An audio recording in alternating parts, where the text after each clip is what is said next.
सुनो देखो, तो ये जो है ये मैं बोलने वाली थी कि यहाँ पर जो दिल्ली में ये यहाँ पर कौन रूल कर रहा था, चौहान डायनेस्टी रूल कर रहा था, और चौहान डायनेस्टी जो रूल कर रहा था यहाँ पर रूलर थे पृथ्वीराज चौहान।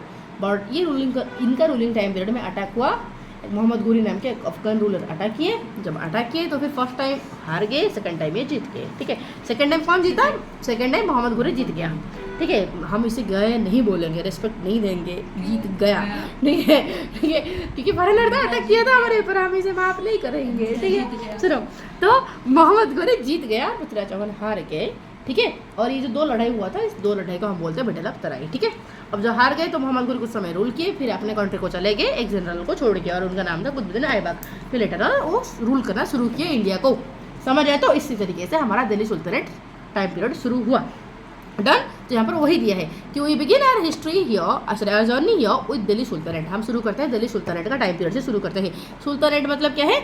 हमारा जैसे कि किंग बोलते हैं, मुस्लिम वाले उसे बोलते हैं सुल्तान, और सुल्तान का एरिया को हम बोलते हैं, जितना एरिया सुल्तान के अंडर होता है उस तरह एरिया को हम किंगडम नाम बोल के बोलते हैं सुल्तानेट। समझ आए? तो फिर तो दिल्ली सुल्तानेट के टाइम पीरियड से हम शुरू करने वाले हैं। तो ये फॉर्म मतलब दिल्ली सुल्तानेट का टाइम पीरियड स्टार्टिंग हुआ, कब से स्टार्टिंग हुआ? जब हमारा 1192 में मोहम्मद घोरी ने डिफीट कर दिए थे पृथ्वीराज चौहान को। ठीक है, और who ruled over the parts of north western India. तो पृथ्वीराज चौहान कौन सा एरिया में रूल कर रहे थे? नॉर्थ वेस्टर्न, मतलब ये वाला एरिया में रूल कर रहे थे। समझ आए? तो अब आगे चले, तो फिर क्या बोल रहा है कि this sultanate saw the rule of 5 successive foreign dynasty. इस तरह जो हमारा दिल्ली सुल्तानेट का टाइम पीरियड स्टार्टिंग हुआ, एक के बाद एक करके हमारा 5 डायनेस्टी आए इस टाइम पीरियड में रूल करने के लिए। दिल्ली सुल्तानेट में 5 डायनेस्टी रूल किए। ठीक है, एक के बाद एक 5 डायनेस्टी रूल किए। फर्स्ट डायनेस्टी तो था हमारा स्लेव डायनेस्टी, फिर स्लेव डायनेस्टी खत्म हुआ, फिर आया हमारा खिलजी डायनेस्टी, फिर इसके बाद आया हमारा तुगलक डायनेस्टी, फिर उसके बाद आया हमारा सैयद डायनेस्टी, ठीक, सैयद डायनेस्टी, फिर उसके बाद हमारा आया लोधी डायनेस्टी। ठीक है, देखो यहाँ पर लोधी भी लिखा गया है, लोधीस भी लिखा गया है, तो कोई बात नहीं। ठीक है, यहाँ पर खिलजी लिखा गया है, खलजी लिखा गया है, कोई बात नहीं। समझ आए? तो अलग अलग स्पेलिंग हो सकता है, कोई दिक्कत नहीं। बोलेगी while certain parts of northern India came under control of Delhi Sultanate, neighboring kingdoms such as Eastern Gangas in the east and the Hoysals in the south registered its advance and also emerged as thriving centers of art, culture and administration। सुनो क्या बोला जा रहा है? ये बोला जा रहा है बेटा कि ओके ठीक है, तो दिल्ली सुल्तानेट वाले तो रूल करना शुरू कर दिए, बट क्या कोई अटैक नहीं किया होगा? डेफिनेटली, मतलब कोई अपोज नहीं किया होगा, ऑब्वियसली किया होगा। तो जब पूरा एरिया में दिल्ली सुल्तानेट मतलब पूरा most of the majority part Delhi sultanate rule कर रहा था, तब ईस्टर्न पार्ट में हमारा गंगोर डायनेस्टी, उड़ीसा का राजा चोड़गंगा देव, नरसिंह देव, ये अपोज किए थे, दिल्ली रूल कर रहे थे। ठीक है, और साउथ में होयसल डायनेस्टी रूल कर रहे थे। ठीक है, ये दो पावरफुल डायनेस्टी इस टाइम पीरियड में थे जो कि दिल्ली सुल्तानेट को उनका एरिया के अंदर घुसने ही नहीं दिया था। ठीक है, तो सोचो हम being Odia how should you feel proud, right? हाँ, और है राइट, बढ़ गया कुछ और 2% बढ़ गया। अब देखो आगे अब आगे देखो, फिर बोला कि while certain part of northern India came under the control of Delhi Sultanate, जब नॉर्दर्न पार्ट का कुछ हिस्सा दिल्ली सुल्तानेट का अंडर आया, बट नेबरिंग किंगडम जैसे कि ईस्टर्न गंगा डायनेस्टी और होयसल डायनेस्टी साउथ में, ये इनको और आगे बढ़ने दिए थे ही नहीं, मतलब रोक लिए थे। ठीक है, बट जो भी हो, सिर्फ रोके नहीं थे, ये इतना ज़्यादा पावरफुल रीजनल रूलर थे, ये आर्ट में, कल्चर में, एडमिनिस्ट्रेशन में बहुत अच्छे थे। ठीक है, the city of Delhi also assumed a bigger role. Okay, सिर्फ यही नहीं थे, बल्कि दिल्ली सुल्तानेट का टाइम पीरियड में दिल्ली का भी इंपोर्टेंस कुछ ज़्यादा ही बढ़ गया था, क्योंकि दिल्ली से ही पूरा नॉर्दर्न इंडिया कंट्रोल हो रहा था। डन। ओके, फिर बोला कि the sultanate period was marked by political instability. जो सुल्तानेट का टाइम पीरियड था, तो दिल्ली सुल्तानेट में जो 5 डायनेस्टी रूल कर रहे थे, पूरा कोई साथ वाला पीसफुल टाइम पीरियड नहीं था, हमेशा अटैक, हमेशा इन्वेजन। फॉर एग्जांपल बाप रूल कर रहा है, बेटा के उसे काट के उन्हें मार के उन्हें हटा के ले जाएगा एम्पायर। ठीक है, मतलब पूरा राजा होने के लिए, मतलब जो जीतेगा that person would be king, इसीलिए हमेशा लड़ाई होता था। पॉलिटिकल इंस्टेबिलिटी इतना ज़्यादा था कि लगभग एवरेज अगर टाइम निकाले तो एक ruler maximum average on an average 9 साल तक रूल कर सकता था। उससे ज़्यादा कोई रूल नहीं ही कर पा रहा था, क्योंकि सामने वाला और कोई आके उसे अटैक करके हरा के फिर वो रूल करने लगता था। ठीक है, और जब तक वो पावरफुल, हाँ, जब 9 साल से ज़्यादा भी रूल किए। खिलजी डायनेस्टी का जो अलाउद्दीन खिलजी रूल किए हैं, तुगलक डायनेस्टी का मोहम्मद बिन तुगलक रूल किए हैं। ठीक है, बट ऑन एन एवरेज हम ले रहे हैं। ठीक है, फिक्स वाला नहीं ले रहे हैं। ठीक है, अगर अब मैं चलूँ तो sultanate period was marked by political instability combined with efforts eight territorial expansion. क्यों पॉलिटिकल इंस्टेबिलिटी हो रहा था? क्योंकि हमेशा अपना एरिया को एक्सपांड करने के लिए कोशिश हो रहा था, पॉलिटिकल टेरिटोरियल एक्सपेंशन हो रहा था। अगर टेरिटोरी तुम एक्सपांड करोगे तो ऑब्वियसली किसी के ऊपर अटैक करोगे, किसी का एरिया तुम लोगे तभी तो तुम्हारा एरिया एक्सपांड होगा। तो अगर किसी का एरिया तुम लोगे वो तो शांति से बैठेगा नहीं, ऑब्वियसली लड़ाई होगा। तो इसीलिए हमेशा लड़ाई चलता रहता था, मतलब लड़ाई कभी नहीं बंद होता था, लड़ाई ऑल द टाइम, ठीक है। This resulted in military campaigns, जिस वजह से, क्योंकि टेरिटोरी को बढ़ाना था इस वजह से मिलिट्री कैंपेन करते थे, मतलब मिलिटरीली किसी के ऊपर अटैक होता था, गाँव को लूटा जा रहा था, सिटी के ऊपर अटैक करके फिर पैसा लूटा जा रहा था, और उन पैसा को लेके उनका जो पूरा रॉयल लोग सारे लग्जरियस लाइफ जिया करते थे, ठीक है। उन पैसों से पूरा एडमिनिस्ट्रेटिव सिस्टम चलता था, ठीक है। फिर क्या दिया है देखो, बोला कि डिस्ट्रॉय टेम्पल्स, उन्होंने वो क्या करते थे, टेम्पल्स को डिस्ट्रॉय करते थे। क्यों? क्योंकि उनको रिलीजन को स्प्रेड कराना था, जहाँ पर बच्चों को सिखाया जा रहा था, लर्निंग सीट्स को डिस्ट्रॉय कर रहे थे, ठीक है।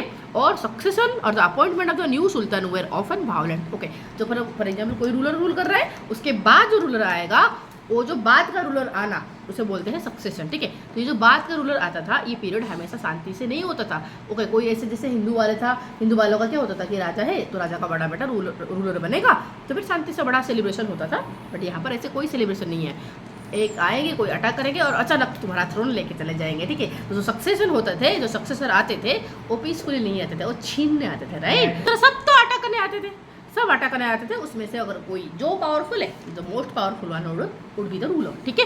सुनो, फिर यहाँ पर बोलते थे कि सामने वाला को जो eliminating there predecessor, okay, successor आते थे पावर सीज करने के लिए अपना प्रीवियस रूलर, प्रीडेसेसर मतलब प्रीवियस रूलर को हटा के सीज करते थे उनको, ओके, उनका पावर को उनको पावर से हटा के फिर रूलर होते थे, ठीक है। So that Sultan average rain, इतना ज़्यादा इंस्टेबिलिटी हो गया था कि जो सुल्तान का एवरेज रूलिंग टाइम पीरियड लगभग 9 साल का हो गया था, मतलब बहुत ही कम टाइम ही रूल कर सकते थे, उससे ज़्यादा टाइम रूलर नहीं हो, मतलब रूलिंग नहीं मतलब करना पॉसिबल नहीं था। क्योंकि अगर कोई बंदा बार बार लड़ाई में जीत रहा है तो मैक्सिमम कितना तक जीत पाएगा भाई, एक ना एक वार ऐसे होगा जिसमें हार जाएगा, तो हार गया मतलब गया, समझ आया। तो अब आगे यहाँ पर कुछ दिया है, क्या दिया है, एक कॉइन है, ठीक है, जिस कॉइन को हमारा अलाउद्दीन खिलजी ने इशू किया था, ठीक है। यहाँ पर बोला कि the coin minted by Alauddin Khilji which bears the inscription Sikandar Sani, ठीक है। मतलब यहाँ पर लिखा क्या गया है, सिकंदर सानी। इसका मतलब क्या है, इसका मतलब है सेकंड अलेक्जेंडर। तो मतलब वो चाहते थे अलेक्जेंडर पूरा, जैसे कि पूरा वर्ल्ड को जीतना चाहता था, अलाउद्दीन खिलजी का वही ड्रीम था कि पूरा दुनिया को कैसे जीतना, ठीक है। तो मतलब सोचो, अगर किसी बंदा का ड्रीम है पूरा दुनिया को जीतना, तो ऑब्वियसली वो कितना ज़्यादा मतलब कितना पावरफुल लड़ाकू हुआ होगा, राइट। कितना बड़ा वाला हमेशा वो वार ही करता होगा, क्योंकि कभी वार उसका रुके, क्योंकि उसका ड्रीम ही वही है, राइट। उसे बढ़ाना था अपना एरिया को, अपना टेरिटोरी को। तो अलाउद्दीन का टाइम पीरियड में बहुत ही ज़्यादा एग्रेशन हुआ और सदर्न पार्ट में जो दिल्ली सुल्तानेट का एक्सपेंशन हुआ था, ठीक है। अब आगे हमारा उड़ीसा के ऊपर भी हुआ था अटैक, दिल्ली सुल्तानेट का अटैक उड़ीसा के ऊपर भी हुआ था। बट नरसिंहदेव जो है हमारा लंगड़ा नरसिंहदेव, उनका टाइम पीरियड में हुआ था। बट लंगड़ा नरसिंहदेव उन्हें हटा दिए थे, उन्हें हरा दिए थे, और हरा के उसका मेमोरी में हराए थे, दिल्ली सुल्तानेट वालों को हराए थे। हराने के कारण उस मेमोरी को याद रखने के लिए कोणार्क टेम्पल बनाए थे, ठीक है। कोणार्क का सूर्य टेम्पल बनाया गया था उसी विक्टोरी को याद रखने के लिए। हाँ, लंगड़ा नरसिंहदेव ने बनाया था। हाँ, ये एक रीज़न कहा जाता है, ये एक रीज़न कहा जाता है, और किसी रीज़न सूर्य को पूजा करने के लिए, ठीक है। मैथोलॉजिकल स्टोरी में कुछ अलग कहा जाता है, बट ये historical reason point of view से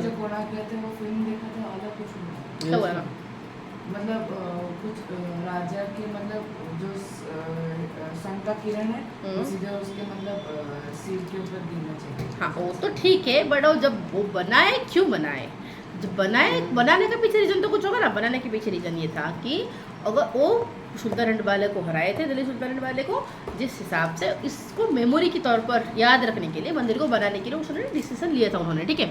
जब बनाए तो बोले कैसे बनाए, उन्होंने ऐसे बनाया, बोला कि मंदिर का स्ट्रक्चर ऐसे होगा कि जब सनराइज होगा तो उसका फर्स्ट रे आके स्टेचू के जस्ट पैर के पास या फिर किधर स्टेचू के ऊपर, हाँ, स्टेचू का सर के बिल्कुल माथे में गिरना चाहिए। दैट वाज द प्लानिंग, समझ आया। तो अब आगे चले, सुनो कि at the turn of 14th century Alauddin Khilji conducted a military campaign. देखो स्लेव वाले डायनेस्टी इतना ज़्यादा अटैक नहीं किए थे, क्योंकि स्लेव वाला डायनेस्टी के टाइम पीरियड में दिल्ली सुल्तानेट इतना ज़्यादा एक्सपांशन नहीं किया था, लिमिटेड था, सिर्फ नॉर्दर्न इंडिया में ही था।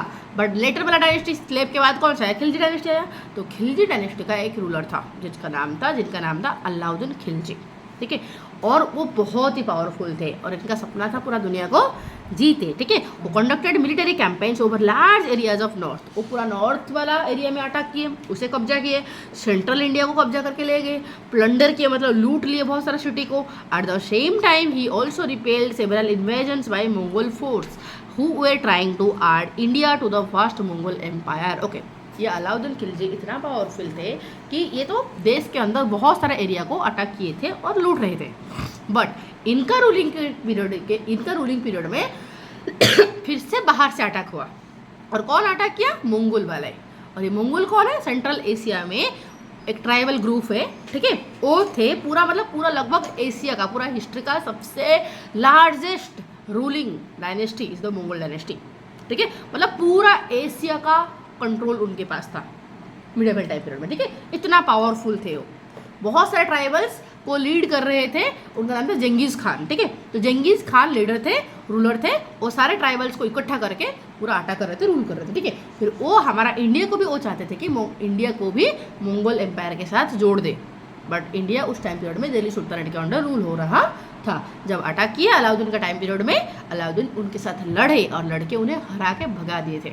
That was a big victory, ठीक है। मंगोल को हरा दिया था अलाउद्दीन खिलजी, ठीक है। और क्या था, वो trying to add India to the vast Mongol empire. समझ आए तो कि ही स्लेव जनरल मलिक काफूर, और इनके पास एक मिलिट्री कमांडर थे, मिलिट्री जनरल थे, उनका नाम था मलिक काफूर।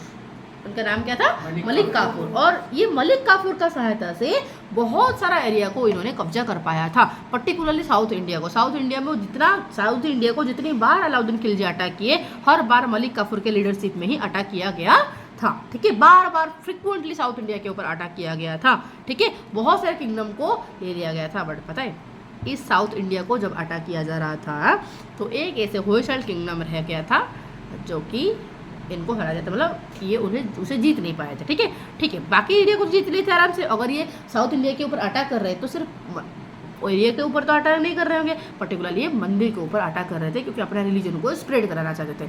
तो रिलीजन का जो सेंटर होता था, जो ट्रेड का सेंटर होता था, जैसे कि कौन सा एरिया, मदुराई, चिदम्बरम, ठीक है, श्रीरंगम, रामेश्वरम, इन सारे एरिया के ऊपर अटैक करते थे, ठीक है।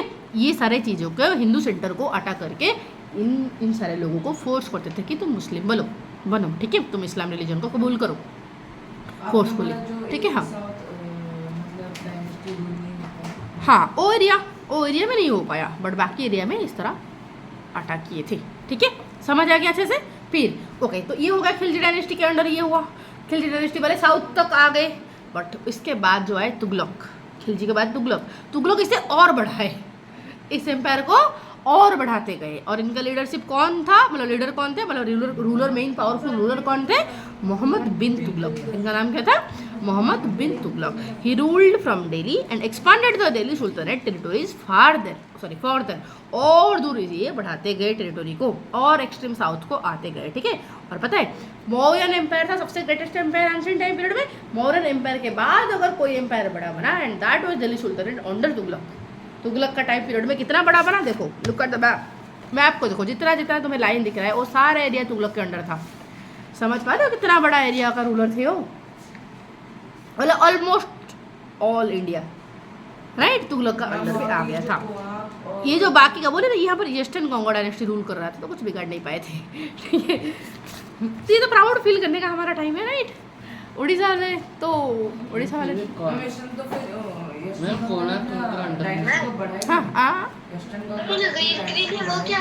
आते सुनो क्या रुको एक मिनट में कि कुछ पूछ रहे हैं, मैं बोल रही हूँ, फिर तुम्हारे क्वेश्चन का आऊँगा, ठीक है। हाँ, इतना पावरफुल थे तो फिर बढ़ाए क्यों नहीं भाई, बढ़ाते ना, तब बढ़ाते तो इतना बड़े थे, बट बढ़ा के ओवरनाइट पकड़ देते। और जो बढ़ाना चाहते थे तो किसके ऊपर बढ़ाए, मतलब किसी का टेरिटरी को लेंगे तभी तो बढ़ा पाएंगे ना। तो उनका सराउंडिंग पूरा दिल्ली सुल्तानेट था, तो सिर्फ खुद को प्रोटेक्ट कर रहे थे, राइट। दिल्ली सुल्तानेट से वो प्रोटेक्ट करके रखे थे, हरा तो नहीं पा रहे थे उनको कम्प्लीटली ना, लेकिन वो भी तो हाँ हरा तो नहीं पा रहे, मतलब वो भी स्ट्रांग थे, ये भी स्ट्रांग थे, तो कोई किसी का टेरिटरी को घुस नहीं पा रहा था, that was balanced, power balance हो गया था, ठीक है। ओके, अब कुछ बोल रहे हैं मिक्की, बोलो तो। यहाँ पर जो मैप में ग्रीन ग्रीन है वो कौन सा डायनेस्टी है क्या? हाँ, ये जो हमारा ये नहीं ग्रीन ग्रीन कोई डायनेस्टी तो नहीं है, ग्रीन ग्रीन कोई तो डायनेस्टी यहाँ पर लेजेंड में दिखाया नहीं है। इतना एरिया सुनो, ये जो पूरा एरिया दिखाया है, ये एरिया पूरा कम्प्लीटली हमारा लाइक गोंगो डायनेस्टी रूल कर रहा था। बट धीरे धीरे धीरे देखो यहाँ पर देखो, ये जो ये वाला दिया है ऑरेंज वाला eastern Gongo territory under Narasimhadeva, ये जो दिया है ये पूरा एरिया था हमारा गोंगो डायनेस्टी का, ये वाला एरिया जो गोंगो डायनेस्टी का था। बट पर्टिकुलरली नरसिंहदेव का टाइम पीरियड में यहाँ से यहाँ तक रूल हुआ था, वो दिखा है, ठीक है। क्योंकि देखो गोंगो डायनेस्टी में जो अलग अलग रूलर थे, हर एक रूलर के अंडर बाउंड्री तो चेंज होता था ना, तो इसलिए कोई फिक्स नहीं था, ठीक है। अब आगे चले, ओके आगे तो चले ना, ठीक है। फिर आगे क्या बोला है कि the subcontinent, most of the subcontinent was now under the ruler. Tughlaq का टाइम पीरियड में हमारा कंट्री का मोस्ट ऑफ द पार्ट हमारा रूलर के अंडर, मतलब दिल्ली सुल्तानेट के अंडर आ गया था। ओके रोहन तुम देखो इधर, okay although this dominance was significant, भले ही इतना बड़ा एरिया दिल्ली सुल्तानेट का टाइम पीरियड में तुगलक के अंडर इतना बड़ा एरिया आया था, बट पता है ये इतना लॉन्ग समय तक सस्टेन नहीं किया था, ये बहुत ही शॉर्ट टाइम पीरियड के लिए आया था। क्यों ऐसा आया था? क्योंकि जो रूलर थे हमारा ये मोहम्मद बिन तुगलक, ये थोड़ा पागल टाइप का थे इंसान, ये पगला वाला था, इसे आड़ो बाया राजा बोलते ये बोला थोड़ा सा पागड़ा था, दिमाग से थोड़ा सा स्क्रू ढीला था इसका, ठीक है। कैसे स्क्रू ढीला कैसे था कि ये जो आदमी था, सुनो कि it prove to be short lived. Mohammad bin Tughlaq had ambitious schemes, Mohammad bin Tughlaq सपने तो बड़े बड़े देख रहा था, but they were often poorly executed, but इसे अच्छे से एग्जीक्यूशन नहीं किया जा रहा था, मतलब इम्प्लीमेंट नहीं किया जा रहा था। सपने बड़े बड़े बट मेहनत इतना ज़्यादा नहीं, ठीक है। तो इसीलिए वो फाइनली मतलब शॉर्ट लीव था, वो लॉन्ग टाइम लास्ट सस्टेन नहीं कर पाया था, ठीक है। ओके क्या क्या बड़े बड़े सपने थे, बड़ा पागल इंसान है, ठीक है। बोला कि मैं ओके इतना बड़ा एरिया कर दिया, ठीक है, इतना बड़ा एरिया कर दिया, बोला कि इतना बड़ा एरिया को मैं दिल्ली से कैसे रूल करूंगा, दिल्ली तो ऊपर रहा, मुझे साउथ तक रूल करना है, तो इसलिए बोले कि दिल्ली से दौलताबाद, यहाँ पर देख रहे हैं ना दौलताबाद, यहाँ तक अपना दिल्ली से कैपिटल दौलताबाद शिफ्ट कर दिए। क्योंकि बोले कि अगर सेंटर में कैपिटल होगा तो मैं चारों तरफ थोड़ा सा नजर रख पाऊंगा। अच्छा आइडिया था, उनके हिसाब से अच्छा आइडिया था। बोले कि मैं सेंटर में अगर मैं यहाँ पर रखूँगा कैपिटल बनाऊँगा तो फिर मैं चारों तरफ बैलेंस तरीके से मैं कंट्रोल कर पाऊँगा। अच्छा आइडिया है, ठीक है। फिर खुद आता, बट किया क्या, पूरा दिल्ली का सारे लोगों को बोला कि तुम भी चलो तो इतने सारे लोग 2-3 महीने पूरा चल कर दिल्ली से दौलताबाद आए, ठीक है। और रास्ते में उनके लिए प्रॉपर खाना पीना कुछ नहीं किया गया था, तो आधे बेचारे भूखे मर गए रास्ते में ही, ठीक है। फिर क्या हुआ, ठीक है, लाए तो लाए, फिर जब दौलताबाद आया तो फिर देखा कि अरे ऊपर बड़ा इंपॉर्टेंट है। क्यों? क्योंकि अगर मैं दौलताबाद से रूल करने लगूंगा तो फिर मंगोल आके ऊपर ले जाएंगे ऊपर वाला हिस्सा, क्योंकि मंगोल वाले हमेशा अटैक हमारा ऊपर वाला तरफ से ही होता है, क्योंकि अटैक हमेशा ऊपर वाला नॉर्दर्न वाला तरफ से होता है, तो इसलिए नॉर्दर्न साइड में कैपिटल रहना चाहिए। फिर से दौलताबाद से फिर से दिल्ली शिफ्ट कर दिया समझ आया? तो ये काम था इस इंसान का, दिल्ली से दौलताबाद, दौलताबाद से दिल्ली, ठीक है, दिल्ली से महाराष्ट्र, महाराष्ट्र से दिल्ली भी ये शिफ्ट कराए थे, ठीक है। यहाँ पर दिया है वो स्टोरी, क्या दिया है कि बोले कि एक ड्रीम उनका था, मतलब एक स्टेप क्या था कि वन सच, मतलब जो बहुत सारे एम्बिशियस काम उन्होंने किया था उसमें से एक था कि one such was moving his capital from Delhi to Daulatabad. Okay Daulatabad को देवगिरी भी कहते हैं और आज इसे संभाजीनगर कहते हैं, ठीक है। बोले कि perhaps he thought its more central location would offer better control of the empire। बोले कि सेंट्रल लोकेशन है तो इससे मैं रूल करूँगा तो चारों तरफ मैं कंट्रोल कर पाऊंगा बेटर तरीके से। The people were forced to travel over 1000 kilometre, लोगों को मजबूरन बोला गया 1000 किलोमीटर चलो चलो, ठीक है। एंड फ्यू ईयर्स लेटर, फिर कुछ ही साल के बाद बोले कि फिर से आओ दिल्ली बैक। नहीं तब थोड़ी ना कोई व्हीकल था, राजा तो अपने रथ के ऊपर बैठ के चला गया या फिर घुड़सवार घोड़े के ऊपर बैठ के चले गए, बाकी सारे जो कॉमन मैन वो कैसे जाएंगे, वो तो चल के ही जाएंगे, राइट। बहुत सारे लोग मर गए, ठीक है। रेस्ट अगर करते तो रेस्ट करने से थोड़ी ना हो जाएगा, फिर दैट टू टाइम लिमिट दिया गया था, इतने टाइम पीरियड में तुम्हें आना है, दैट टू कोई खाने पीने का इंतजाम भी नहीं था, तो फिर करेंगे क्या बेचारे, खत्म हो गया रास्ते से। मैम इमेजिनेशन मतलब तब के सारे डायनेस्टी और आज का जितने भी पूरा मॉडर्न टेक्नोलॉजी, मैम अगर इन दोनों में फाइट होता कौन जीतता? हमारा ऑब्वियसली अभी का मैम तब के सारे डायनेस्टी। हाँ अभी कहाँ हम जीत जाते हैं, क्योंकि हमें गोली से वो हथियार लेके आते आते हम 4 गोली लगा देंगे खत्म। मिसाइल लगा देंगे खत्म, वो आना ही नहीं पड़ेगा उन्हें। ठीक है अब आगे देखो सुनो। ओके अब देखो कि बहुत ट्रांसफर दोनों तरीके से, मतलब दिल्ली से दौलताबाद जो लाया गया और दौलताबाद से जब दिल्ली लाया गया, ये दोनों ही तरफ से क्या हुआ, ग्रेट लॉस हुआ according to the some sources. कुछ सोर्सेस के हिसाब से पता चला है कि बहुत सारा लॉस हुआ, पैसा बर्बादी हुआ, उसके साथ साथ लोगों को भी परेशानी झेलना पड़ा। ठीक है अब आगे चले कि अनदर इंस्टेंस और एक एग्जाम्पल इनका ग्रेट काम का। उन्होंने क्या किया, इससे पहले गोल्ड का कॉइन हुआ करता था। क्या कॉइन हुआ करता था, गोल्ड और सिल्वर का कॉइन हुआ करता था। बोले कि मैं gold coin copper coin issue कर दिया। कौन सा इशू किया, कॉपर से बना हुआ कॉइन इशू कर दिया, टोकन करेंसी इशू किया। ठीक है ओके टोकन करेंसी इन्होंने, ओके आज का जो हमारा करेंसी वो भी टोकन करेंसी है, तब भी इशू किए थे, बट आज हमारा कोई प्रॉब्लम नहीं हो रहा, तब क्यों हो रहा है, इसलिए क्योंकि तब का टेक्नोलॉजी इतना एडवांस था नहीं। देखो टोकन करेंसी पहले क्या है बताओ, what is token currency. Token currency मतलब जो करेंसी का रियल वाला वैल्यू है वो बहुत ही लेस होगा than the value that it represents. For example जो 10 रुपये का नोट है, राइट, 10 रुपये का नोट का रियल वाला वैल्यू उस 10 रुपये का नोट बनाने के लिए कितना लगा होगा, 2 रुपये लगा होगा, राइट, या फिर 1 रुपये लगा होगा।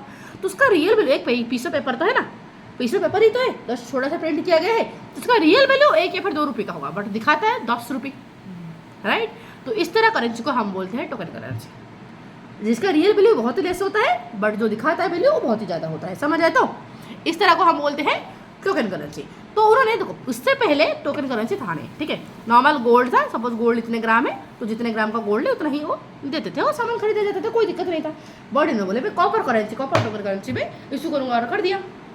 ठीक है जब कर दिया फिर लोग घर में बना दिए, उनके पास कॉपर था और उसी तरह प्रिंटिंग करके खुद घर में बना दिए, तो बहुत सारा black money duplicate money entry हो गया है मार्केट में, फिर कंट्रोल नहीं हो पाया, फिर सारे ट्रेडर कंफ्यूज हो गए, लोगों का भरोसा उठ गया कॉइन के ऊपर, कोई यूज ही नहीं किया, खत्म, खेल खत्म। ठीक है तो टोकन करेंसी जब यूज हुआ है तो were cheap copper coins were declared to be tokens and half the value of silver. बोले कि जो कॉपर का वैल्यू सिल्वर की तरह होगा, तो आराम से लोगों को बोले कि हमारे पास तो कॉपर है, चलो बनाते सिल्वर के रेट में बेचते हैं, खत्म। ठीक है स्मार्ट हो गए लोग, ठीक है तो गधा बन गए, बेवकूफ़ बन गए।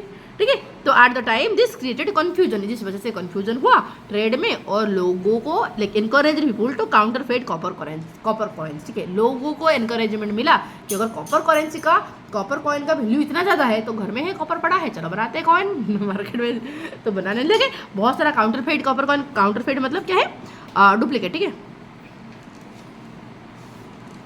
डुप्लीकेट कॉपर करेंसी बहुत सारा बनाने लगे और इस तरीके से पूरा इकोनॉमी डिक्लाइन हुआ।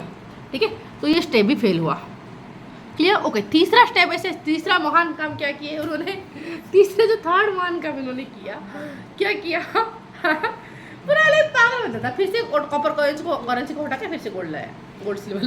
The sultan and their court elite मतलब जो कोर्ट में जो काम करने वाले थे courtesans, they lived in luxurious palaces, वो बड़े पूरा आराम से लग्जरियस पैलेसेस में रहा करते थे। एंजॉइंग इलाबोरेट क्लॉथिंग पूरा सुपर स्टाइल का, ज्वेलरी बहुत अच्छा था, फूड 5 स्टार वाला फूड। ठीक है तो सारे खा के पूरा मौज मस्ती में रह जाते हैं। And this wealth was largely driven from the plunder from their military campaigns, tax levied on the common people. But ये जो इतना सारा लेविस लाइफ जीने के लिए पैसा कहाँ से आता था, पैसा आता था लूट से, पैसा आता था टैक्स से। ठीक है वो कॉमन मैन के ऊपर टैक्स लगा देंगे, 20% टैक्स 30% टैक्स लगा देंगे, उनसे ज़बरदस्त टैक्स कलेक्ट करके वो आराम से जीते थे। अगर ऐसे करोगे तो कॉमन मैन क्या चुपचाप बैठेगा, एक ना एक दिन तो रिबेलियन तो करेगा ही, राइट, रिवोल्ट तो करेगा ही, रिबेलियन तो होगा ही। तो इस तरह होता रहा। ठीक है फिर यहाँ पर जो देखो और लोगों को लेके सुनो, conquered region and engagement in the slave trade. For example क्या है, जो लोग हैं जो लोग मतलब कोई एक पर्टिकुलर एरिया के ऊपर अटैक होता था, उस एरिया का सारे प्रॉपर्टी लूट के लेता था, फिर उस एरिया में सारे लोगों को कैप्चर करके लेके बेच देता था, सेंट्रल एशिया में बेच देता था। हाँ स्लेव की तरह बेचा जाता था।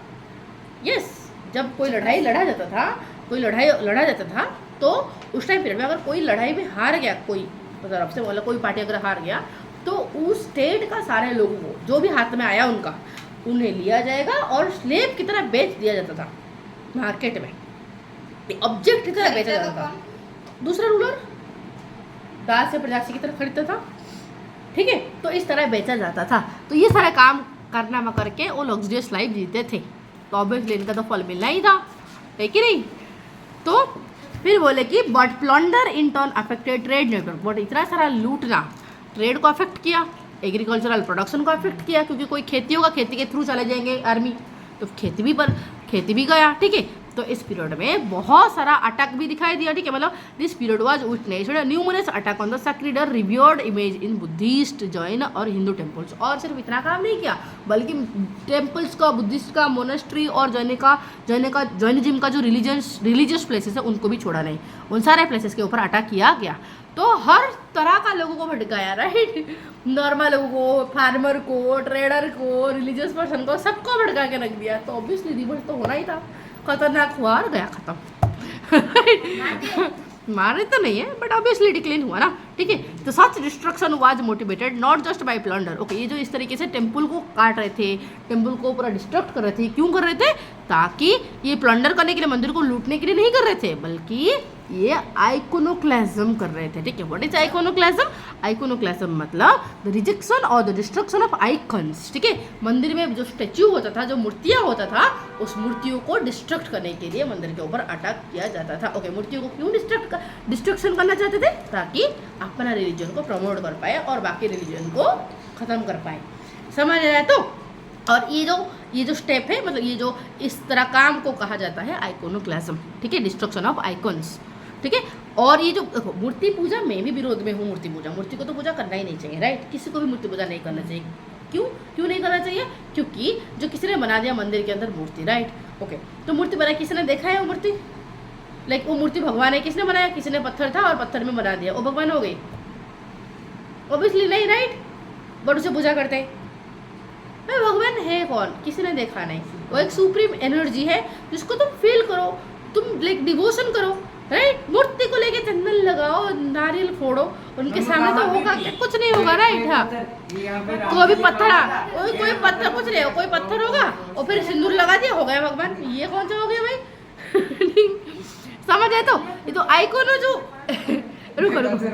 आइकोनोक्लाज्म जो है, इस चीज़ को मतलब मूर्ति पूजा जो है, ये सिर्फ मैं नहीं कर रही हूँ। पुराने हमारे टाइम पीरियड में जो सोशल रिफॉर्मर थे वो भी मना कर रहे थे। मूर्ति पूजा क्या है?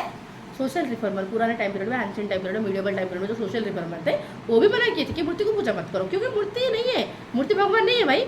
रियल में जो भगवान है मूर्ति रिप्रेजेंट नहीं करता है। क्या रियल का भगवान को मूर्ति में दिखाया गया है? ऑब्वियसली नहीं है।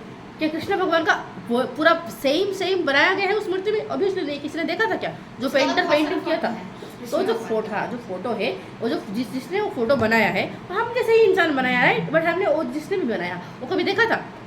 नहीं था ना। हाँ, अजूम करके बना दिया, तो इसको तो रिजेक्ट ही करना चाहिए, राइट। चलो, इसलिए ओके, तो यहाँ तक रहने देते हैं।